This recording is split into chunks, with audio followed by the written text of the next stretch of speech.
में शारे फैसल पर गाड़ी की टक्कर से जाँ बहक होने वाले मियाँ बीवी के कत्ल का जिम्मेदार ड्राइवर कम उम्र निकला है।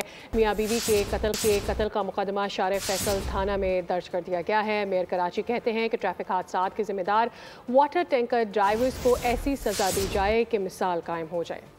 लाइसेंस याफ्ता 9 उम्र ड्राइवर को सड़क पर लोगों को कुचलने का लाइसेंस मिल गया। शाहराह फैसल पर मोटरसाइकिल पर सवार मियां बीवी को रोन डाला, मियां बीवी जान से गए। वाकये का मुकदमा शाहराह फैसल थाने में दर्ज कर लिया गया। पुलिस के मुताबिक गिरफ्तार ड्राइवर की गाड़ी अपनी थी, न ड्राइविंग लाइसेंस था। टीम ने हादसे की तज्जियाती रिपोर्ट तैयार कर ली। गाड़ी की रफ्तार 120 किलोमीटर थी। कार 3 दोस्तों के साथ 17 साल अनीक चला रहा था। मोटरसाइकिल अपनी मखसूस लेन में थी। कार ड्राइवर ने फास्ट लेन से बाएं जानिब आते हुए मोटरसाइकिल को टक्कर मारी। ड्राइवर का दावा है कि कार टायर ब्रस्ट होने से काबू से बाहर हुई थी। मेयर कराची मुर्तजा वाहब ने ट्रैफिक हादसात के जिम्मेदारान को सजा देने का मुतालबा कर दिया है।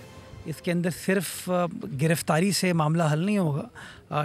चैलेंज ये है कि उस ड्राइवर को सज़ा मिले जिसने उस घर को, उसकी खुशियों को उजाड़ दिया, उसको सज़ा मिले ताकि बाकी ड्राइवर 10 बार सोचें इस तरह की रेकलेस या रैश ड्राइविंग करने से पहले। रोड एक्सीडेंट से मुतालिक टीम ने शाहराह फैसल पर रफ्तार की हद बताने वाले साइन बोर्ड नस्ब करने की तजवीज़ भी दी है।